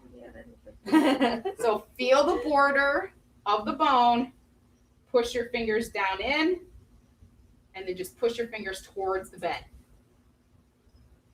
Don't have to be really technical on our terms, but I want you to find the difference between the bone and the muscle. And then the same thing for the outer portion, which depending on your client, you can just stand towards their feet. You can use your thumb. It just depends on the client. If they're very well defined in their muscles, then you don't want to burn your thumbs out, but you can absolutely use your thumb. Just find the fibula or that outer leg bone, press down into the muscle. So just find bone, and just roll your fingers down towards the bed. For the crowd, Linda, how does that feel? Hey, pressure's good. How dare you wake her up? Then once I do that on each bone, then I'm going to take my hands underneath and just kind of refluff gastrocnemius and soleus. So you got to slide your fingers underneath. You can do this alternating. You can do it together because I changed the muscle composition and now I'm just doing something different with it. But this brings me to the knee. So right on the superior to the patella or above the knee, you're going to find the difference between the different muscles there. So just feel around with your fingers. Tickles? It tickles. It might tickle, I guess. So focus on just above the patella. You can use your fingers. You can use your thumbs. We're not going to be there for very long. Then do the outside, the medial and lateral joint area. Feel the bone. Go slow or fast, whatever you need, so that you're like, I feel all this. All I want you to feel is just like what the bone feels like in there, because this is connecting to them. So, and then go below the patella, or that tibial tuberosity area that we just learned about. So right down to the tibia bone. So you're just going around the patella. Go to the outside, go to the inside. We're just focusing on that entire knee joint. Does that hurt right there, Mom? Because of some of the positions that we're going to do with the leg next. So I do the gastrocnemius and the soleus tibialis anterior, do that. I focus on the knee, and then I'm going to take my right arm, slide it underneath their knee, and then my left hand is going to take a little light grasp underneath their ankle. So I'm lifting the entire leg. My wrist area is in the back of their knee, which positions my forearm to go into their hamstring. So before I even lift the leg anymore, it's just on a slight bend. I'm just going to take my forearm along the hamstring. Look at your client. Notice that they're moving up because you're pushing on them. So you should be doing it with enough pressure that their upper body is like, just skin moving. Then I'm going to bring my hand back to the back of their knee, and I want you to pretend that either you have a clock or you're just going to use the joints on your client. So I'm holding their leg up entirely. I'm gonna take the knee to the opposite hip as a bend and then back. Then I'm gonna go to the opposite shoulder and back. I'm gonna go to the same shoulder, back. Go to the same hip and out. So you can use a clock if that works for you better. Like if they had a clock on their belly, it would be like, I'm going to 9 o'clock, I'm going up to 11 and 12 o'clock, coming over to 1 o'clock, I'm going out to 3 o'clock, whatever. Is it okay to use the bottom of the foot instead of hanging out of the ankle? Like there's nothing wrong with this, is there? There isn't, other than the thought could Trying not be to help. if they have, if they're engaging more because you're pushing on it, Uh-huh. because then they start to engage their shin. Not everybody does it, but you can. We just don't. We just don't want to. We don't want to have them helping. Okay. So Oh, like something for them to push off of. yeah. So I do those corners or the clock thing, and then so now I'm either at 3 o'clock or I'm out this way. So put your legs this way, or their legs this way. Sorry, whatever. So it's just They're laterally always on. rotated. You still have a hold of that. You're gonna press let their foot go down into the bed. And then so you're still supporting their knee. I'm gonna put my hand on the top part of her ankle.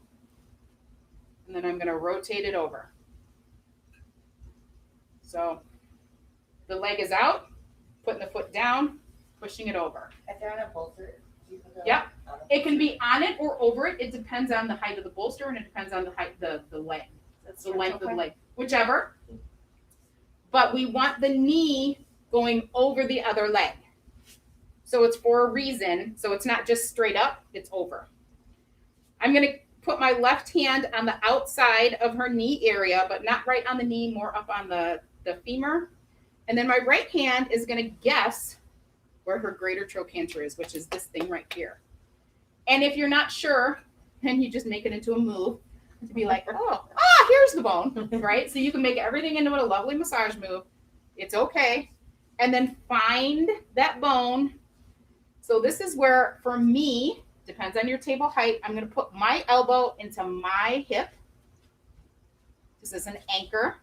My other hand is still pushing their knee over. I'm going to push my hips forward, which makes her pelvis go towards her opposite shoulder. I'm going to keep pressing down on the knee, and then I'm going to release the pressure on her greater trochanter. So it's like a push in and up and back out. As a general rule, I'll do it at least 3 times slowly, and then I hold it. And I try to watch and see if their breathing changes. Maybe they take another deep, slow breath, and you're like, that's what I wanted. Then I'm going to release that pressure. Keep your hand on their knee. I'm going to take my right hand, reach under because I need to get the sheet. Because now we're going to put her leg into that figure 4 or that frog leg. And I want to make sure I don't have a tent happening. So I'm going to keep the sheet with my right hand. I'm going to move the leg and the sheet out. So they're appropriately covered. You brought the sheet with. It's all good. And if you need to roll it up a little bit more, you can always do that. You need to tuck it again, use their hand, whatever.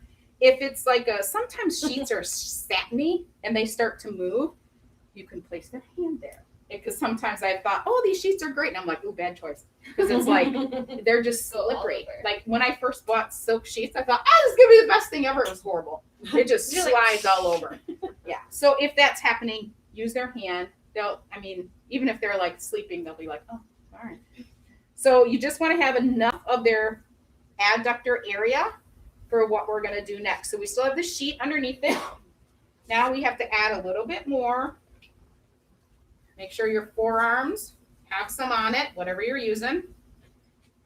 So we're going to make this into a lovely move. So we're just going to, I'm angling myself. I'm standing right at her knee, just putting on my lubricant. And then I'm going to go into my left forearm on her adductor, palm up, palm down. Roll your forearm. Your wrist is relaxed. You can do the saw thing if you feel like it feels good. What's that? She goes, a little less. A little less. Then take your right one and do the same thing. So in my lunge, I'm just lunging forward, rocking back, sliding up. I started doing this because the hands sometimes can feel a little like invasive, Grabby. but the forearm, there's no questions. It allows their brain to relax a little bit more. So now I've used my left forearm. I've used my right. I want to keep that same thought process. I am going to switch my lunge. So now my left foot is forward. I'm going to put my left forearm on top, my right forearm underneath. So it's our little sandwich thing. Thumb up or thumb down? How is your bottom? So bottom one is actually palm facing up. Okay. And I'm just moving my forearms together at first. But So then, Julie, you're using both arms yes, at the same time? yes. So right now I'm connecting with both forearms and I'm moving them together. And I'm swapping. So How I'm is going that? in and out. Too much? Okay, so be comfortable with that because just like what Karen just asked, now I'm going to do something different with my top forearm and my bottom.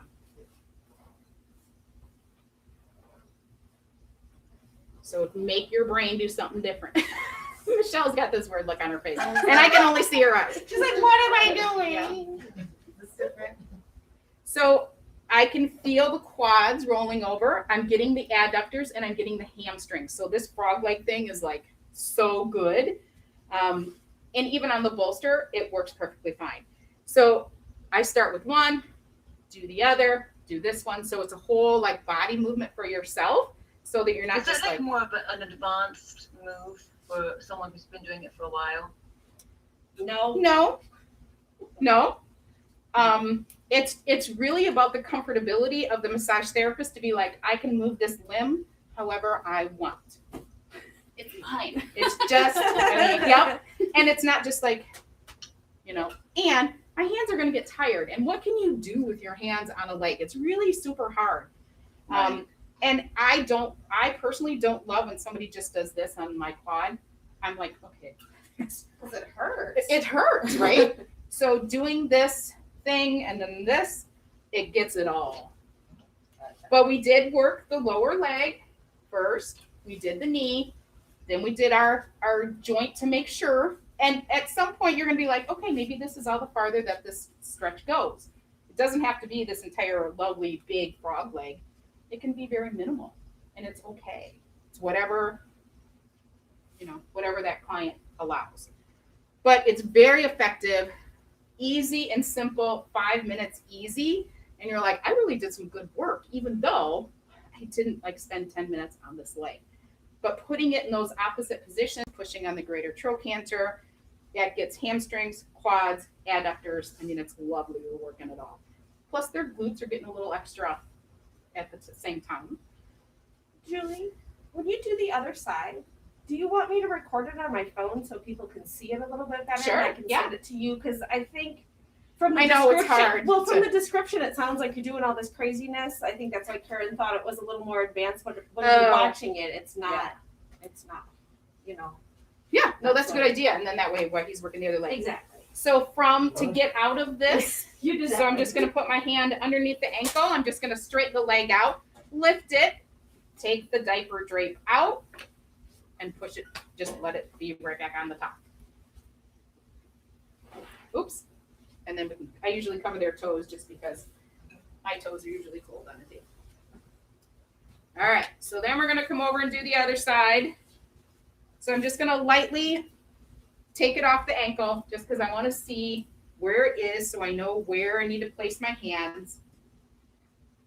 I'm going to put my right hand underneath the back of her ankle-ish area. Could be on the heel, could be on the ankle, whatever's there feels right. My left hand is going to go under the knee. And so now I can lift it up a little bit with ease. You'll know right away if they're helping you. So then you're like, okay, stop helping. And then I want you to divide their body. Either you can do the clock thing or you can do like hip or elbow, shoulder, like that thought process. So just lift it up Oh, so we're going to do that hamstring roll first. So I'm palm facing up, palm facing down. You should see their upper body moving because you're putting enough pressure, getting right towards the insertion of the hamstrings. And then I'm going to hold it. I'm going to do elbow on the same side, shoulder on the same side, shoulder the opposite side, elbow the opposite side, elbow the opposite side, shoulder opposite side, shoulder same side, shoulder, no, elbow same side, which then brings me right into that figure 4. I'm going to set her foot down or ankle down, put my hand on top, and I'm going to push it over. Sorry. Yep. So have the knee out because you need. Go knee out. Yep. Yep. Then I'm going to actually, because I'm on the other side, I'm going to put my hand somewhere not on the knee joint, but above it, just wherever it feels right. We just don't want to push right on the joint, so just a little bit above. I can either guess where I think that greater trochanter is, or I can make it into a move to find it. So I'm on that lateral border. The greater trochanter on everyone is going to be, you're going to know right where it is. I'm going to readjust my lunge a little lower, and I'm going to put my elbow towards my hip. I'm pushing her greater trochanter towards her opposite shoulder, and then pushing down with the knee as I release that push on the greater trochanter. Go back and push the greater trochanter, release that push, but my hand is holding her knee. So in general, I do 3-ish times, and then I'm going to hold it. Nothing wrong if you do it once and hold it, twice hold it, 4 times, doesn't matter. I'm watching her breathing. That's usually my clue of like, okay, you know, it's a good little thing here. And then I'm going to let my left hand go towards her knee. My right hand is going to go underneath and find my sheet. And I'm going to bring the sheet and her knee out to me. You can tuck, you can use their hand. I'm going to take it out because that's getting it positioned for the next part. But if they're cold, you can do that. So you can have their hand holding it right there. Sometimes, like my arm, sometimes when I'm laying down, doesn't feel like it's long enough. So just be wherever, but you can use it if it's a slippery sheet. So then, add a little bit more oil. Oh, I forgot to do the first part. I just realized we didn't do the. See, this is what happens. got it. I forget what I do from one leg to the other. And this happens to me during the massage. I'm like, I didn't do that same thing. But I didn't need it. So we're going to take our fingers. We were going to do this straight, but there's nothing wrong with doing it here. So I'm going to take my fingers along the tibia bone. And so you can see I'm just pressing down and rolling into the muscle. It's just defining muscle and bone. So you can do this with the legs straight, which is what I did on the other side. Then I take my fingers underneath and I do the same thing. And gravity is helping me identify the muscle and the bone. Just pushing up into it, working my way up towards the back of the knee. Then I'm going to use my hands to make sure that there's enough oil or whatever on her leg. And I feel like I'm going to need a little bit more because my forearms, I don't want them to be sticky on her. So no right or wrong way to do this, but I'm going to do my right forearm on her adductors, on her hamstrings, and go on to quads. Then I'm going to use my left. Same, slow, fast, however it feels right. Just challenge yourself. But define it to I'm doing this, I'm doing this. Like plan out your thought process. So palm up, palm down, just roll it. And after you do that a couple times, no magic number, you're going to put a hand underneath. You can start with going a little bit faster, and then I'm going to hold, rolling my forearm. My lunge is also moving with me. Not that it requires a lot of pressure, but it's just honoring my own joints. rolling. So this way I'm feeling more of the quad. Then I'm going to move them together. Kind of like that submarine sandwich. You're doing the same movements.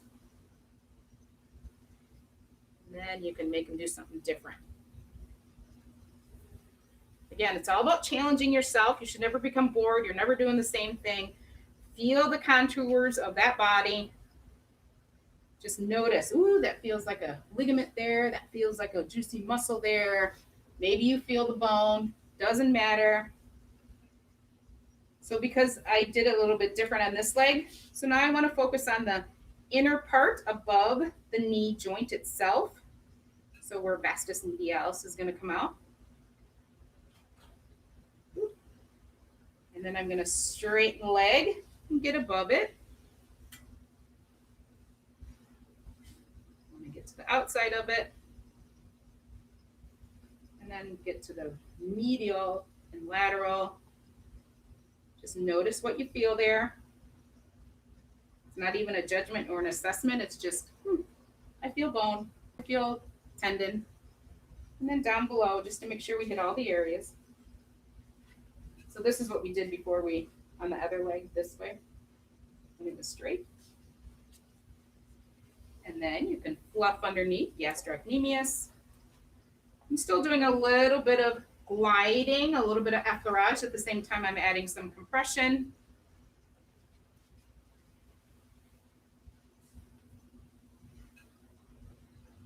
And ta-da! I cover up the feet. I do the feet at the end. Just because. All right, so I use a stool in my private practice. We're going to use balls just because that's what we have. If you're not comfortable using a ball and you're going to fall off, please don't use it. I can't pick up the ball. Get greased up. I'm slimed up. It doesn't matter which arm you start with. Usually I have my stool on a particular side just because of the room. And so I'm like, okay, I'm starting there. But doesn't mean that you can't roll around and do something else. So when we had her in the prone position, we worked with the triceps, we did the biceps, we did that whole arm thing and the forearm. So I generally, unless there's a complaint, I'm not going to go back and do too much focus on that because I efficiently worked it the other way. So I'm just going to add a little bit of oil towards the shoulder and the pec area. So it's really just starting with a light effleurage. My right hand is feeling her clavicle. My left hand can feel the supraspinatus area or just that upper trapezius area. I'm just feeling it.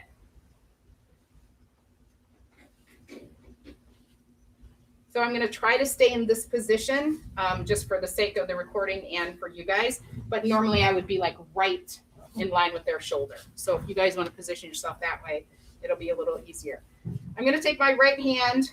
We're all in the same, oh shoot. Well, That's okay. I can figure it out. Yeah. So I'm just going to be able to lift her arm up, do a little jostling, Traeger, whatever you want to call it, just to make sure that they're loose, they're not helping you. And it's also going to be my ability so I can slide my hand underneath and get to that scapula. So sometimes you can slide your hand underneath somebody without having to lift the arm. Sometimes you have to lift the arm to get under there. But I just want you to take your hand and find either their spine or their medial border. Sometimes one is easier to identify than the other. When you find it, you can lay their hand on their abdomen because then you're going to stick this other hand under there. So, sorry, Linda, it's a little awkward because I'm normally a straight shot, but I'm trying not to be right now. So I have my fingertips in between her spine and the medial border of her scapula, or that same spot that we found that we're like, oh yeah, it always is tight there. So I just want you to identify like that space and the bone, the scapula and the space. And if you can see her shoulder kind of like popping up and down, that's just me moving my fingers like this. So in this position, gravity is helping identify like where I want to be in that juicy spot that everybody always complains that that's their tension. So right in this area, I'm pushing up. I can pull the shoulder blade towards me. I can push my fingers towards her spine. Doesn't matter. Do you ever do like a little pull from Yep. the spine to You the can pull, you can border? push, you can lift. You can, depending on the client. Sometimes you can roll your hand. Sometimes you just do thumb facing up. Just depends on how everything feels in there. Your hand is going to fit under everybody, but it's going to feel different on every single client. So it's just whatever feels good. Like just challenge yourself to do something in there. Hold, lift, push, pull. Then I want you to keep, so I'm going to keep my left hand under there. I'm going to take my right hand out and it's going to go to her clavicle. And I'm going to press down on the clavicle and pull out on the top and the bottom of her shoulder. I'm sorry, could you repeat that, please? So my hand that's underneath is on her scapula. Top hand is going to find her clavicle, her upper pec area. And I'm like squeezing my hands together and pulling them out. So squeezing and pulling.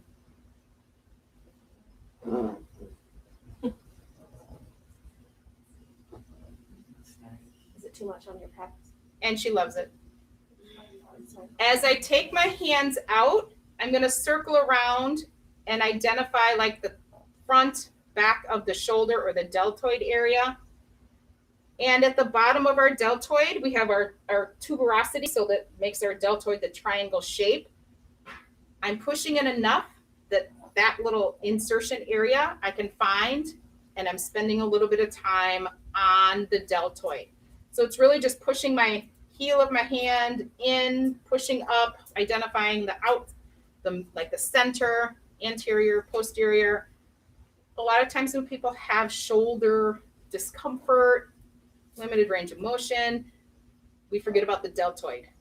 So it's a strong culprit in our issues. So it's right there handy for me.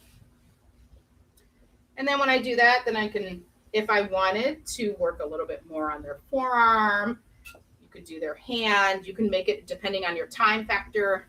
You know, you can make this into as much as you want. Typically I'm on a stool and I make a lovely move to go around to the other side. The balls don't work as well for that. You have to like, you're gonna fall out. So normally if I'm on my stool, I'm just doing like a fluff. I'm feeling the contours of the neck. I'm pre-lubricating the scalene area. But again, on the ball, it doesn't quite work. You want to go butt to butt with you? Oh, come on. It's not You my can do comfort. it. There's enough room there. It's not my comfort zone. Do it, man. You can Get right over here. Yeah. That's blue bugs there. So I'm going to add a little bit of oil. I'm going to find her wrist because I need to lift this arm, jostle it around. It's always good to move the joint a little bit just before we do an action to it. So I'm just lifting, moving. My hand is putting oil underneath that upper trapezius area, around to the clavicle or the upper pec area. Under her, to the Lift border of up her spine. on their arm to get your hand underneath to that medial border of the scapula. Then I lay their hand on their abdomen because now I can get my other hand under there. So usually I lift up, stick my hand underneath, and then I can lift up with this hand while I'm getting the other one under there. That sounds right, right? And then putting the other one down and throwing that under. So my fingers are doing like this or this. You can do what they call play the piano. You can do this. Doesn't matter. Oh, because I'll stop for a minute. Just notice what you feel. I feel the spine. I want to push not on the spine, but in the muscle that's between the spine and the border of the scapula. You can move your fingers fast, slow. Again, you can rotate your wrist. You can put your thumb up. You can put knuckles up. Just ideas. But I know that like Gosh, was sore yesterday. All the way through. Is anything feeling uncomfortable? I could tell it was a little pressure. Yeah. Crunchies happen. Or Martha. So I'm gonna leave my hand on the top part, and I'm gonna take my lower one out because that's gonna go to find her clavicle, her upper pec area. So this is where I'm gonna squeeze both my hands together and squeeze and pull her shoulder out. And you should be doing with just enough pressure that you can see that their body is moving. So you're engaging more than just superficial skin. You are getting down to the muscles.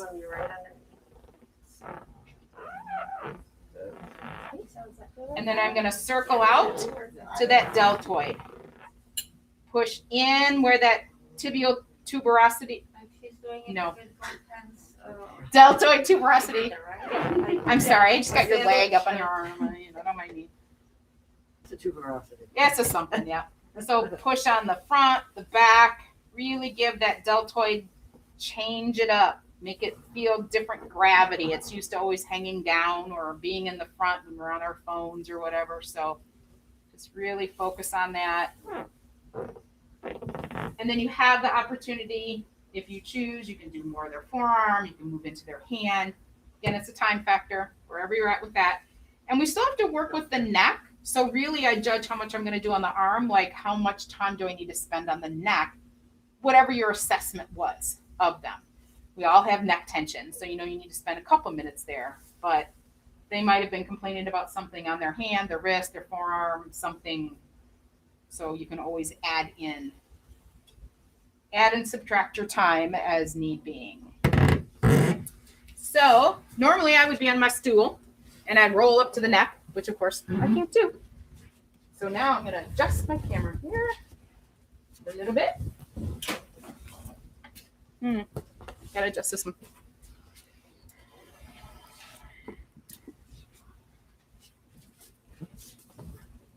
Yep. Double view, but oh well. So I want to be straight on with her head and neck, because I want to equally find her clavicle or her collarbone. So I'm going to trace that lightly with my fingers just so I see, like, okay, here's the shape of it. Here's the angle of it. I'm going to have my longest digit on the bottom or towards the chest area and my index finger on top. So I'm kind of just tracing it out like this. And you're pressing it enough that you're moving the skin. You're feeling it. When you get towards the center, you can feel their sternum. You don't have to lighten up because there is an attachment site for our pecs. So we want to kind of move. So do a little bit of push and pull on their sternal area. And then from the center, put your hands on and stretch out. So from the sternum out below the collarbone, out towards their shoulder.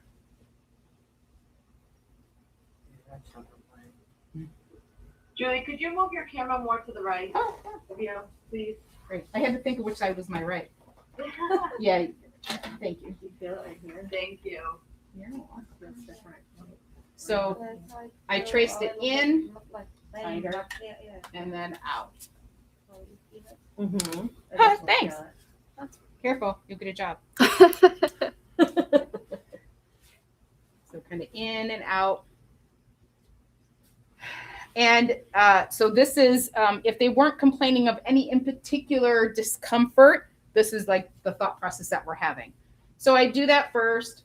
Then I let my hands go under, find just the muscle part, which I'm not wearing the right shirt for that, but just like the upper trapezius area. And you can take your hands and kind of go up and out. So what I want you to identify is I feel the bone, I feel muscle. I feel the bone, I'm lightening, I'm deepening my pressure when I go into muscle. It's the upper trapezius, it's the levator scapula, not as important as at this time just to be like, okay, this is muscle, this is bone. And I want you to then roll your hand so that your fingers are on top and you're going to press up with your thumb and down with your fingers on that muscle area that you just identified. So it's the upper trapezius area, or the part that everybody is like, oh yeah, rub me there thing. You know, when they're like, can you just massage me there? But when you press up with your thumb and down with your fingers, you're rolling it in your hands. Yeah, I know.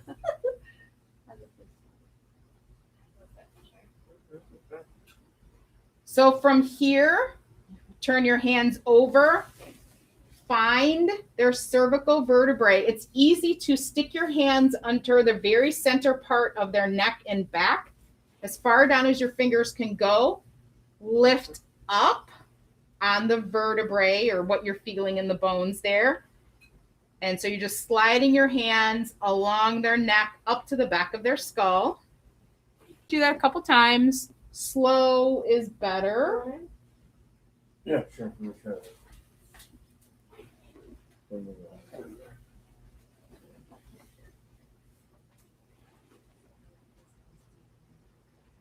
You can pull one hand out, then the other, so you can like alternate pulling it up. You can do it together. Just challenge yourself to feel something different.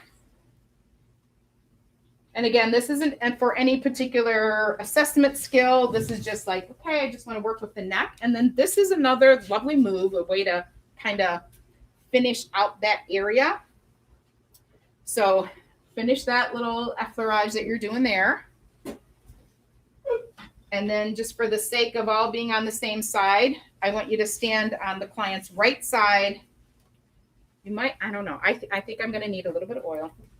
This is going to feel awkward because you haven't done this before, so just know that. So you're going to find the clavicle, the sternum and the clavicle, and you're going to push in, roll out, and up.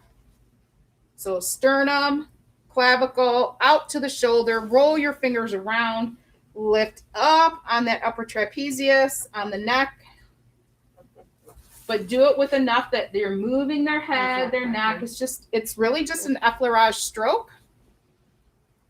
Can I use two? I want to use two hands for some reason. Well, try it with one because we're going to swap. Okay.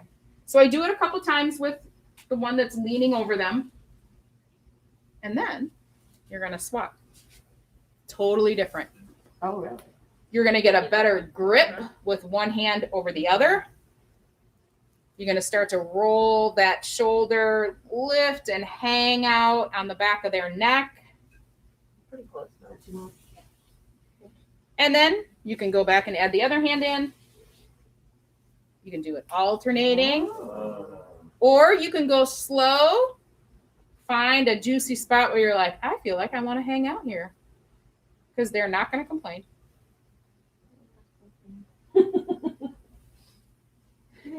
Then if you were on a place that you could, which I can't do because of the camera, you would, come around to the other side, which I clearly can't do easily. So you would transition over to the other side and do the same thing on the other arm. I lost my word. So we're doing. So I would try to maintain my contact. It's just not possible to do with this, but you don't have to. Oh, that's right. So then you're going to put the heel of your hand near their sternum, press down, lightly, roll out. Press down, go around the shoulder, come up to that upper trapezius, start to rotate their head towards you. Slow, fast, medium, pressure, whatever you feel to feel the bones and the muscle. Then get your other hand going in there. Totally different feel and grip. So you can add a little bit more hold.